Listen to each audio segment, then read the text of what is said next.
Hello, bookworms, to Tibra's Den. My name is Whitney, and we just finished reading Lost and Found by Jacqueline Sheehan. Oh, this book, I had read it before, but it definitely hit a lot different reading it now. I'm going to get into my thoughts in just a second. Before I do, though, happy Thanksgiving if you celebrate. Thanksgiving is tomorrow, which is one of the reasons I picked this book.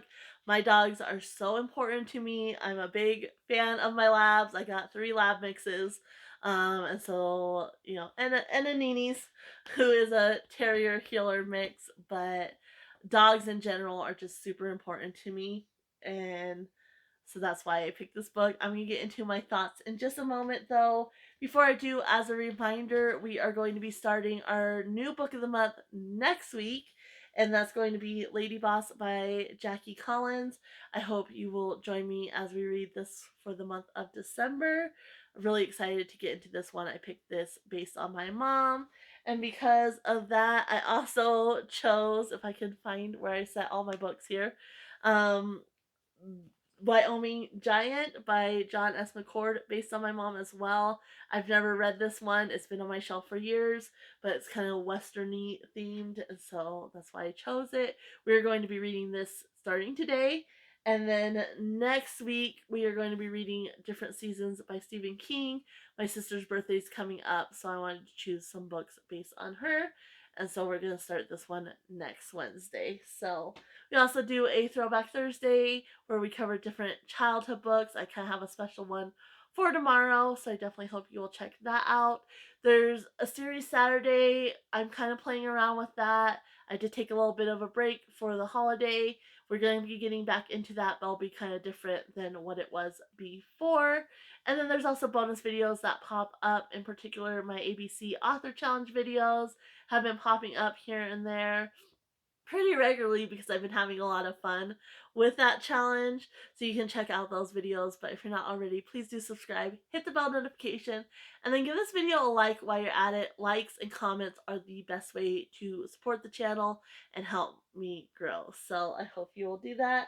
But let's go ahead and get into Lost and Found because I just can't wait. So like I said, this hit a lot differently now that I'm in my 30s and I'm married than it did when I first read it. I looked, it came out in 2007, and I think I got it that year when it came out, and I would have been right around 20 at the time. So it hit a lot different. And yeah, I mean, absolutely love this book.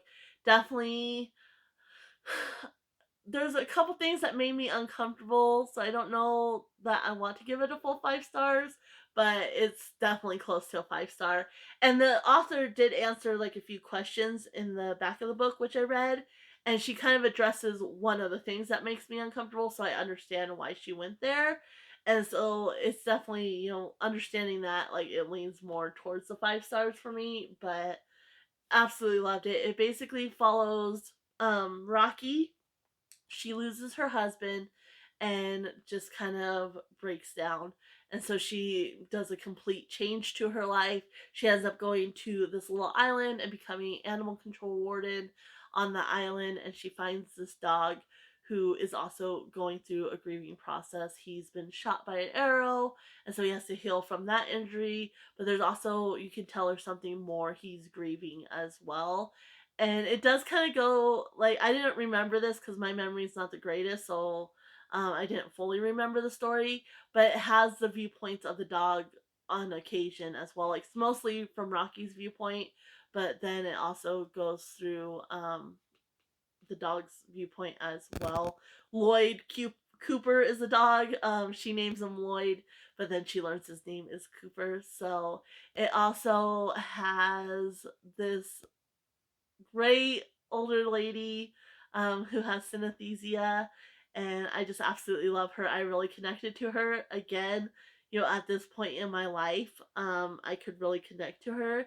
And then there's also a young girl who's going through like a eating disorder as well. So we'll give a trigger warning for that. It not only deals with death and grief, but it does deal with like an eating disorder on top of that as well, like throughout the story.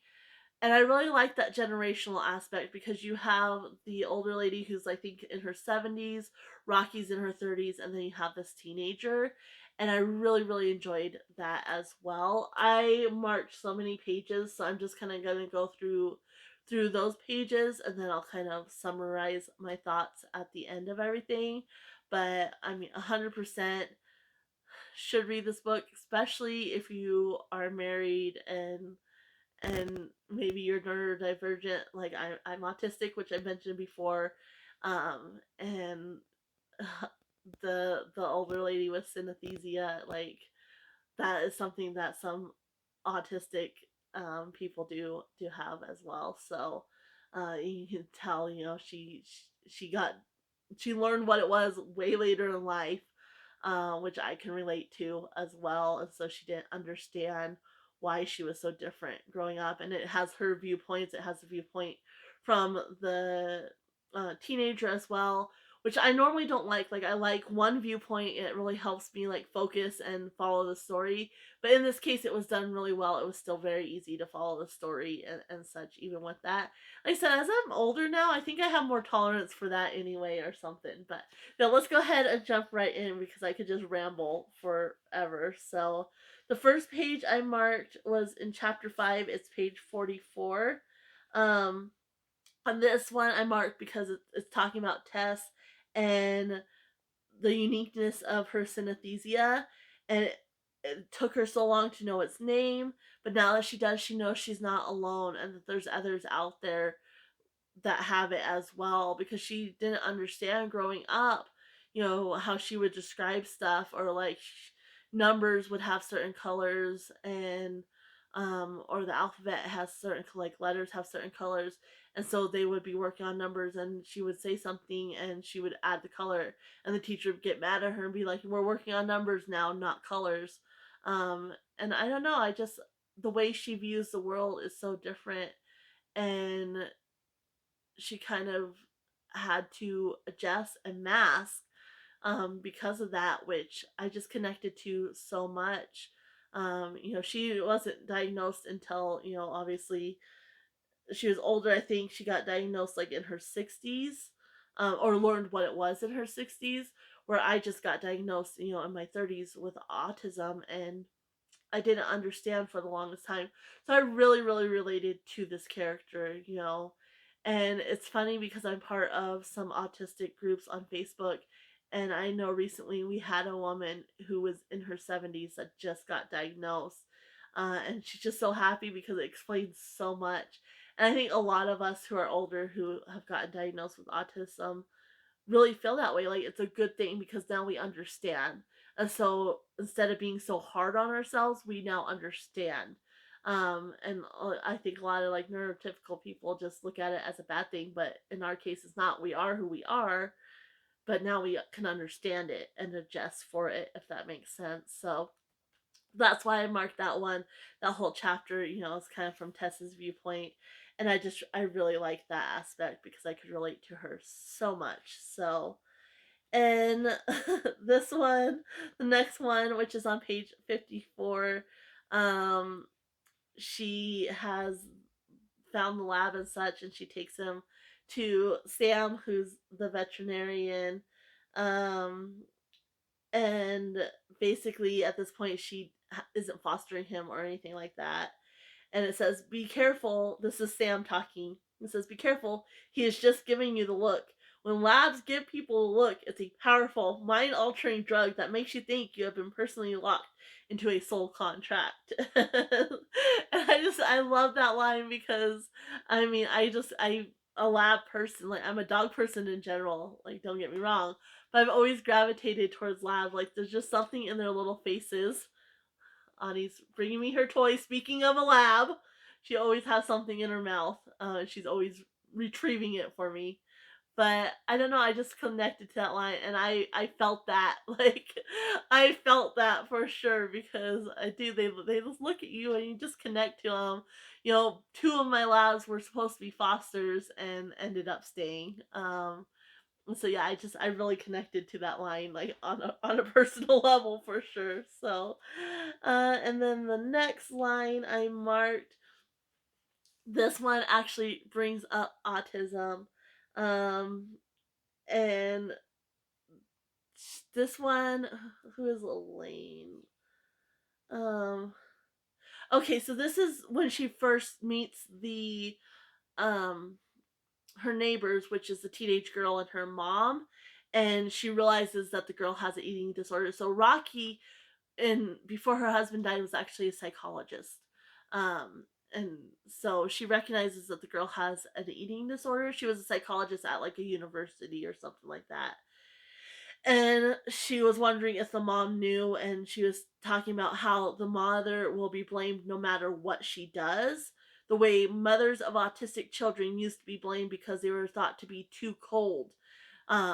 This was offered as the sole cause for what turned out to be a neurological disorder.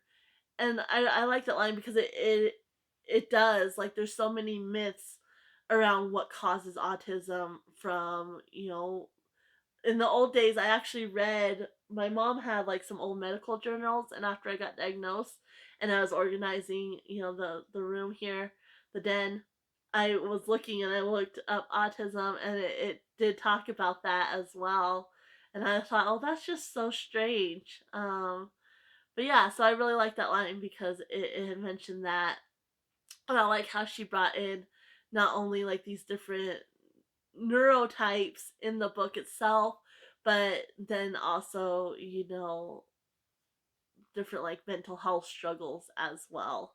And so yeah, she's talking about eating disorder, but then she brings up autism, and it kind of makes me wonder about this author. And I think she did say that she has a background in psychology when I read her little portion of the book. And so that would explain how she knew some of this stuff, and why it's so prevalent in the book itself.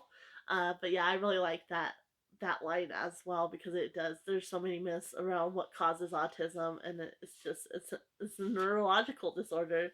Um, and then the next one is on page 89, and I really like this one because it kind of reflected how my brain works sometimes, and like different things that I worry about that make no sense. So she's on the island, right? It's an island, and she was like talking about how more often the island felt like a loosely anchored raft. And so she would wake up in the middle of the night and worry that the island was unsubstantially connected, and that it might just break free. And so when she would go to the mainland, it would feel still to her. And that's me, like, I'll be in the night just thinking about random stuff like that don't even doesn't even make any sense. And so I really connected to that one, and that's why I marked it. And then the next one, we jump to page 122. Um, and it talks about, is she's talking about Lloyd, who's the lab that she's fostering at this point. And maybe Lloyd smelled her sadness in the ways others couldn't sense. And Bob, her husband who passed away, was a veterinarian, and so he used to tell her about the neurotic behavior of dogs who belong to anxious people. And that's actually true. And I marked that one because it kind of ties to my knowledge base.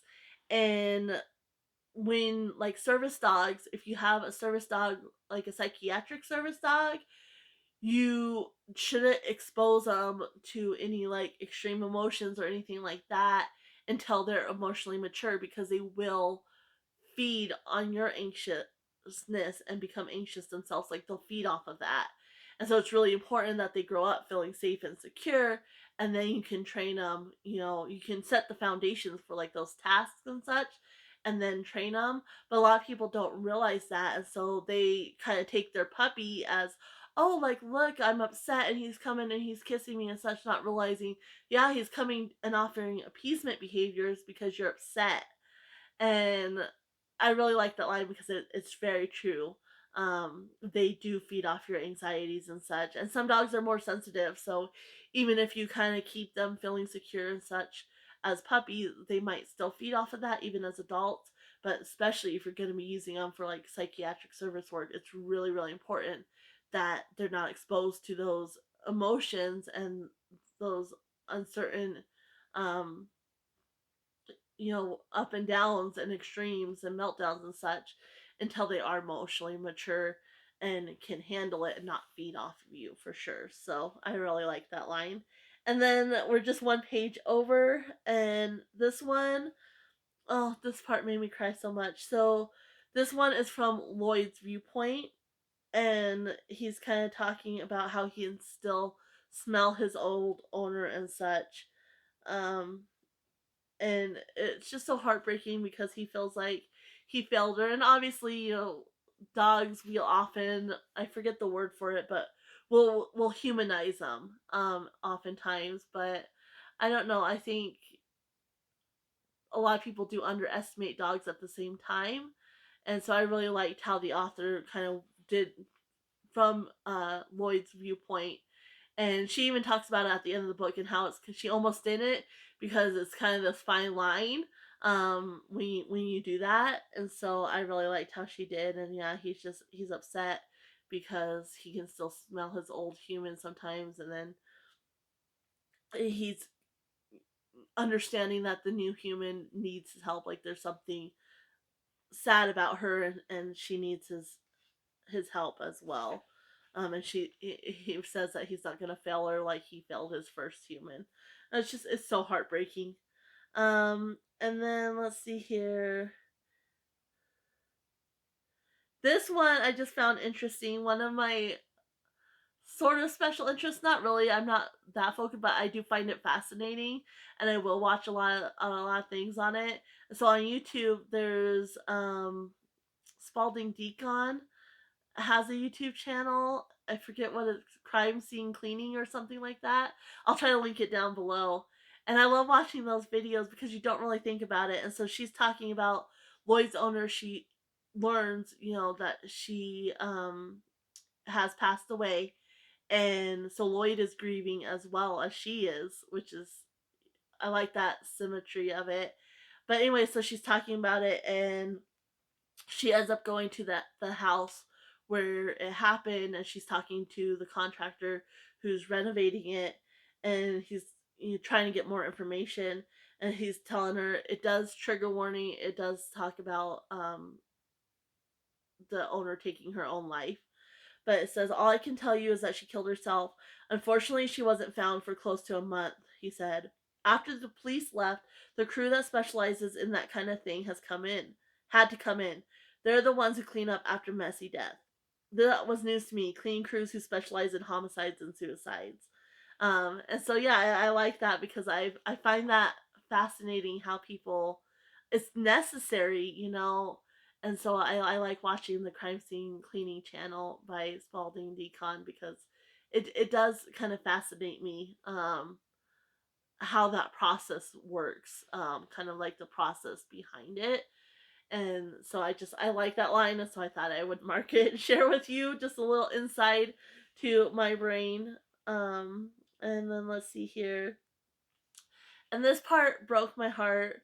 So she finally learns who the owner was and about the dog and everything. And so her parents end up wanting to come to get the dog, and but they're not dog people, and so they end up just putting Lloyd outside, or Cooper now. He's Cooper now because we learned his name. Um, and it says the new one has sent him away to this place, and he could not understand. He stopped eating on the second day and no longer hoped for the new one to come for him. And it really breaks my heart. And I think there's so many people who they get a dog because they want a dog, but they don't really understand what goes into having a dog, and they'll just tie the dog outside and such. And Rocky got upset because she's like, they're not dog people. And a dog run, like, he's a people dog. He needs to be with people, not outside in a run. And it really made me think because it captured, people don't understand, oh, it's just a dog, so just throw it outside and leave it, not understanding that they need that interaction, especially certain dogs more than others, like labs. They need that human interaction. You can't just throw them outside and leave them. And so, yeah, I really, connected to that line as well. And I like how she did it from the dog's viewpoint to maybe get through to people who are like that. But I mean, they're probably not reading this book anyway. So, but I really, really like that. And that was on page 190. And then we jump ahead to the towards the end of the book, and I just like this line. So she ends up, she's obviously animal control warden, and they have to take the animals. They don't have a shelter. So when they collect the animals, if they're not, if they can't find the owners right away, they have to take them over to the mainland to the shelter. And that shelter is unfortunately very overbooked. And so a lot of the animals do get euthanized. Well, she catches this cat and it seems feral, completely feral. She takes it to the mainland, brings it back, and then um, because she ends up finding the owner, and so luckily it didn't get euthanized, but she's like all panicked that it had been euthanized, and she calls out, "Oh, he actually was on the slate to be neutered." So the cat got neutered, which is great. Yes, neuter the cat.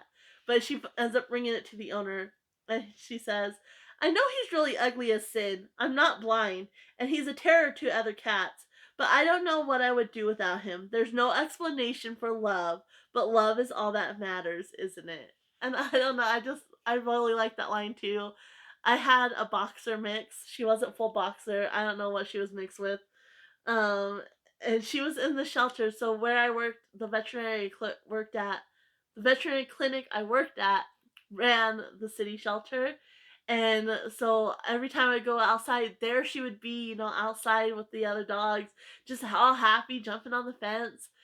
And she wasn't the best looking dog, but she just pulled at my heart, and I didn't need another dog at the point. So I was like, no. And I just kept looking at her, and finally, I think she was there for like a month or something. And then finally, I was like, I can't look at this dog anymore. Like, I need her.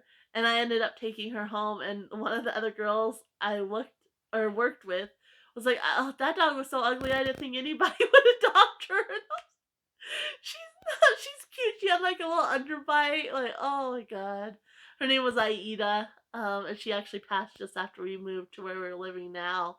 She got really sick and passed away, but uh that's like love is love. Like sometimes it doesn't make sense, and I don't know. I just really like that line. So, and then lastly, this is talking about, so there's one instance, I'm not going to give it away, but after her husband passes away, Rocky does something with the ashes that I just uh no.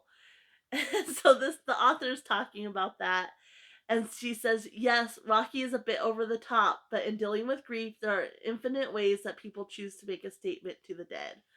And I think, her explaining why she did that really helped me be okay with it. Again, I mean, I'm still not okay with it, but it helped me understand it a little bit more, like why she went there.